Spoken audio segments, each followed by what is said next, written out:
Chapter 36. Reed and Milo sat on the leather couch. No one bounced. Blanche nestled in Milo's lap. She smiled. He didn't notice.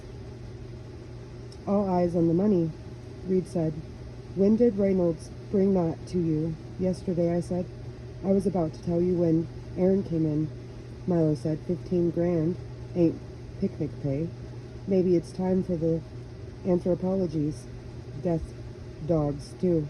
Blanche's ears perked. No offense, Reed said. Weir and Simon have been paying Duboff for access to the west side for something nasty. He finds out what their bribes are for and gets killed.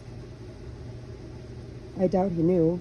He'd have been screaming, I said, but they couldn't find him finding out, or risk him finding out. Guy has free rein to the marsh. If anyone's going to find it, he is. What if he did find out? Then he tried to make some extra dough. Milo said, leaning on a serial killer for more dough is pretty stupid. A nightmare meat, no less. I think the lure was just what Duboff was told. I've got something to make you a hero, and the caller had credibility because he knew about the secret part of that marsh. Reed thought. That makes sense, Lou. Duboff brought Reynolds because he wasn't expecting trouble. Guy started thinking he was the marsh's god, but no matter what Aaron found, it doesn't let Huck off. Well put, Detective Reed. Okay, I'm gonna try to get some speed on that shoe print analysis. Huck's the one who rabied it to Lou.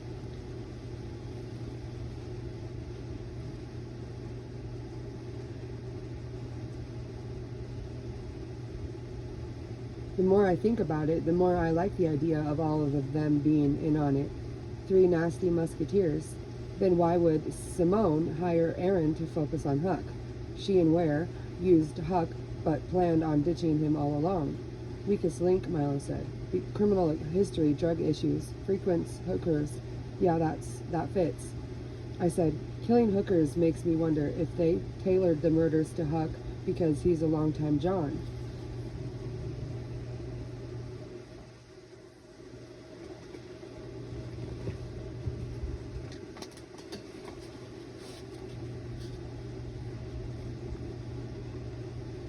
That blood in his drain could be real or a plant, said Reed. But either way, he still smells dirty, which leads us to another issue, said Milo. If he's expected, giving him a chance to split is a real bad idea.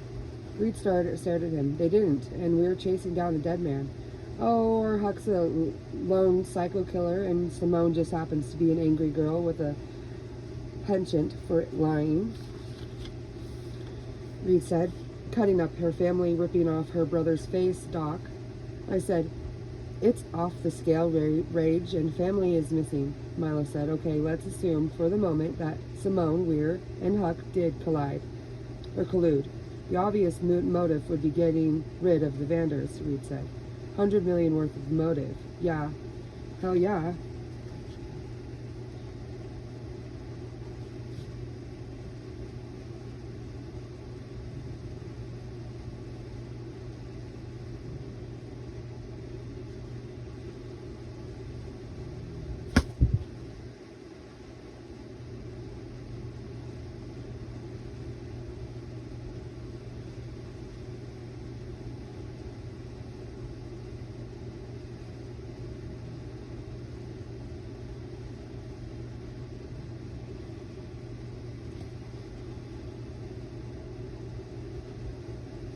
Then how do the women in the marsh figure in?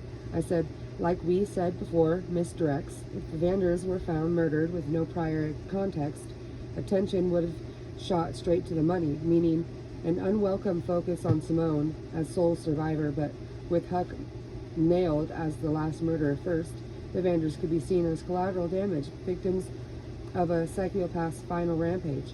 That fits the staging of the crimes, concealing the other bodies but making sure that Selena was found so that she could lead us to the Vanders. That storage unit, said Reed. Board games. We are being played, Milo said. Those bones being acid washed and prepped means the other women were killed at the leisure, maybe warehoused somewhere, and then dumped sequentially. Reed said, for all we know, we were on the dry ice in the unit. I said, one question, the evil bad bald guy, Huck or Weir, minus his wig. Milo said, you have any feelings on that?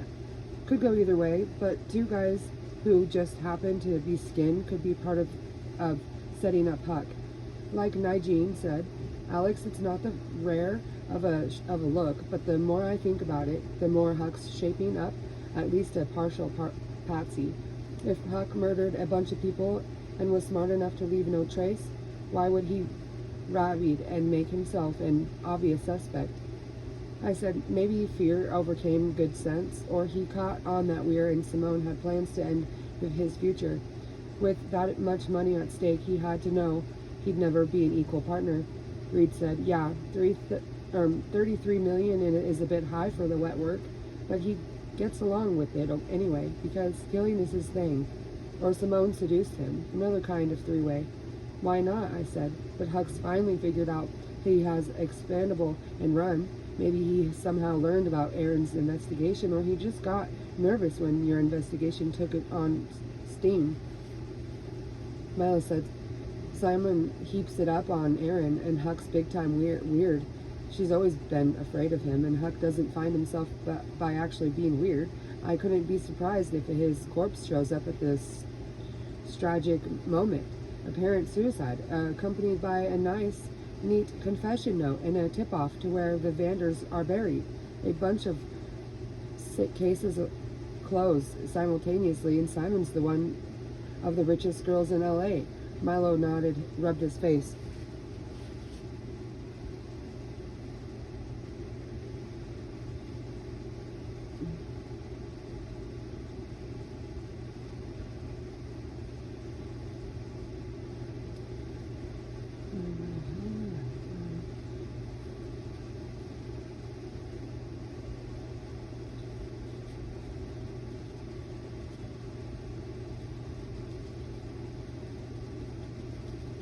Huck doesn't help himself by actually being weird.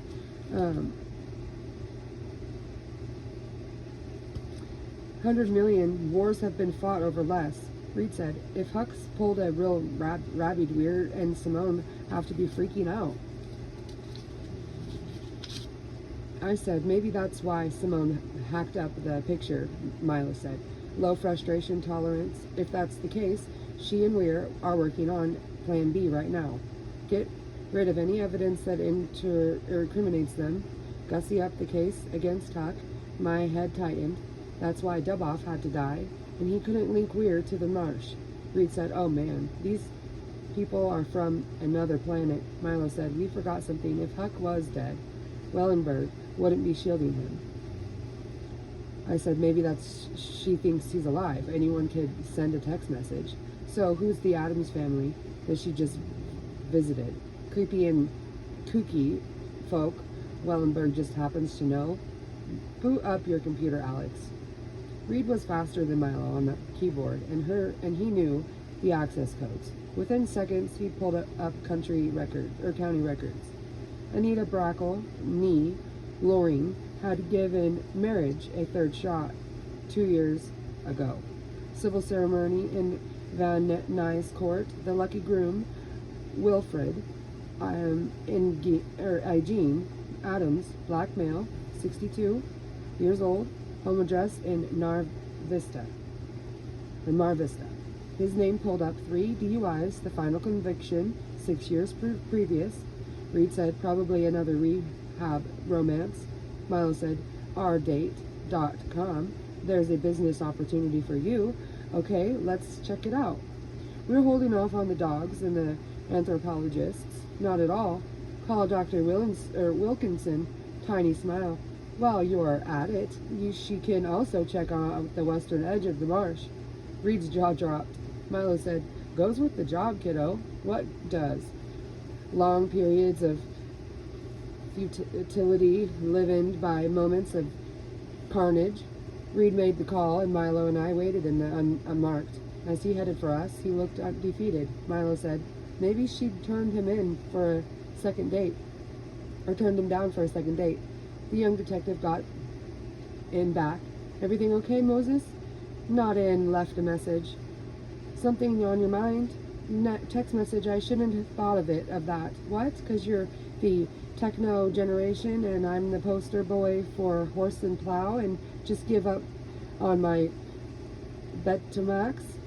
What's that? A brand of buggy whip.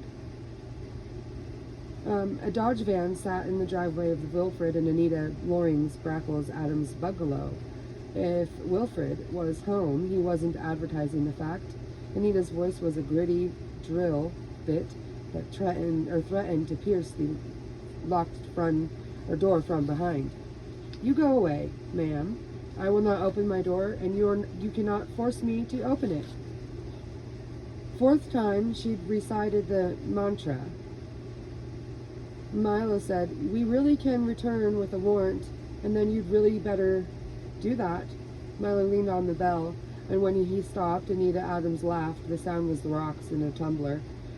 You see humor in the situation, ma'am?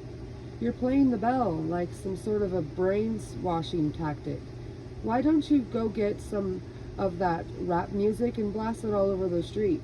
See how popular that makes you with the neighbors, especially when it turns out you had a good cause to. Milo and I returned to the unmarked. Her taunts reached nearly to the curb. Sweet lady, he said. Gosh, I wish that she was my mom. We sat in the car and watched the little frame house. I drank cold coffee and he swigged Red Bull. 5 minutes in, he phoned Mo Reed. Liz Wilkinson and 3 grad students interning at the Bone Lab were on their way to the western edge of the marsh. Insufficient daylight prevented a comprehensive search, but they'd do a spot examination, Wilkinson suggested, a helicopter sweep. And sure, the dogs were fine. Nothing back at the shoe on the shoe print. Milo checked off just as the car pulled up behind us. Steel-colored Maybach. Deborah Wellingbergs got out and looked up at and down the street before approaching the unmarked. Aqua channel suit, silver hair pulled back severely, lots of diamond glint. Tired of the Chevy counselor, Wellingberg flinched, but recovered quickly. You're following me, Charming. Have you a chat with your elusive client recently? Wellenberg laughed. Here goes the tape loop. What's funny, counselor? Is your viewing of the situation as a yuck fest? I view it as a theater of the absurd. You claim to feel about, or the way that you feel about Huck, he'd expect you to be taking it seriously. Your alleged case, your client's demise. Wellingberg's cheek muscles twisted. Courtroom training delayed her response, but what are you talking about? When's the last time that you actually spoke to old Travis? Wellingberg cocked up in display of mellow tension around the eyes, blew the performance. Just like I thought, said Milo. Is this that moment where you are artful goading causes me to blurt out some crucial piece of information, Lieutenant? It's the moment that I tell you that I know Huck didn't call. You got a text message and assumed. No offense, counselor, but maybe it's an age thing, digital naive. You're mad, said Wellingberg. More like perved. I meant it in a mental illness sense. Insult registered, digested, soon to be excreted. My clients that concern you at this time are Mr. and Mrs. Adams, she said. They request that you cease harassing them. Thought that you were corporate, said Milo.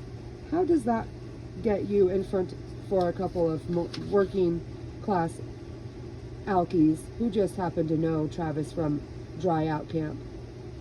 Okay, said Wellenberg. Now, we switched to class welfare and denigration of people with the courage to recover. My dad's shirt was blue, and I've known a few tipplers, but that issue isn't politics, it's murder. Wellenberg didn't answer. Hell, said Milo. What's a few strangled women with their hands backed off to a courthouse vet like you? That's repellent. Thing is, said Milo, you're not even doing good lawyering here. I'm not after your client as the prime guy. I'm figuring that he was used and tossed. It's in both of our interests to get the reveal evil. Deborah Wellingberg shook her head. Diamond earrings swung. You're talking nonsense. Then prove it. If Huck's still inspiring, bring him in. He corporates, everyone stays friendly. Wellenberg clicked her tongue. Hopeless. Stop harassing the Adams. They're good people, and got no good reason to be bothering them. Last I heard, the department's legal cost had climbed precipitously. A girl named Sue, said Milo. What grounds? I'll think of something. Wellenberg turned to leave. Huck's a foot soldier, counselor. I want the officials, or officers. You people, said Wellenberg, everything's war, or at least armed conflict. Prove Huck's alive by bringing him in. He's innocent, you know that because... Wellenberg began walking away. The key is timing, Deb. Once you get a warrant for this house, there's no telling. You're in Fantasyland, Mile. Talk about no grounds. Tell that to the Judge Stern. Lisa was a classmate of mine. And then you know how she feels about victims' rights and how she views attempts by officers of court to meddle in the extracurricular matters. Wellenberg ran a manicured finger across her lips. What a nice man you are. She got in the Maybach and sped off. I said, when did you call Judge Stern? Must be 2 years ago, he said. Gang shooting, slam dunk, easy paper, the science of war, more like marching in the dark. At 4:47 p.m., an LA undefined school bus pulled into the house. A blonde girl in the red t-shirt, jeans, sneakers got out and headed for the door. 10 or so, slight and thick-limbed, she labored under the weight of the mammoth packback. I said, baby Brandine, more to hear the sound of it than to inform him. Makes me misty, lad. They grew up so quickly. Before the girl reached the door, it opened. A short, heavy, white-haired woman reached out and drew her inside. Instead of closing, she took the time to glare at us. A man materialized behind her, tall, black, bearded, wary eyes, even at this distance. Wilfred Adams said something to his wife. She snapped back, flipped us off, and slammed the door. Milo said, maybe Huck is alive. She's sure protecting something. His phone rang again. Mo Reed checked it in the second time from the marsh's western edge. No obvious signs of disturbance, but the same cadaver dog had arrived and was looking interested. Pretty place, said Reed. Got that garden off the Eden thing going on. Milo said, find me the snake. He lit her up a cigar. She had puffed twice when Deborah Wellingberg's Maybach roared towards us from the north. The car pulled alongside the unmarked. A tinted window lowered slightly. Wellingberg's hair was loose. She'd refreshed her makeup but couldn't hide fatigue. You missed me, said Milo. Oh, I pine. Maybe we can play nice. But first, some ground rules. I know the laws allows you to lie, like convene, psychopathic bastard to a suspect, but I couldn't recommend lying it with an attorney of record. The client being, I need you to be straight with me. I am nothing if not sincere. What you said before not seeing Travis as the pure prime evil, was that utter bullshit? No. I'm serious, Lieutenant. I need your assurance that we are operating in the same context. Plus, there can be absolutely no heavy-handedness. As in SWAT, nonsense, property damage, scaring a small child. My pledge in return is full disclosure of... I cannot specify at this time. Milo blew a smoke ring, and then a second that pierced the first. Deborah Wellingberg said, you need to trust me. He rested his head on the back of the seat. And when and where? Those details will follow in due time. May I assume that Dr. Delaware will be there? Huck needs mental health consultation. I'd feel better if he's involved, and that's okay with you, Doctor. I'd never been introduced, sure. She said, Mal Worthy and Trish Mantle and Len Skropsky belong to my tennis club. Naming 3 heavy hitters, family lawyers. Give me regards. They all like you to Milo, so we're on. I'll call you. Slow wink. Or maybe I'll text.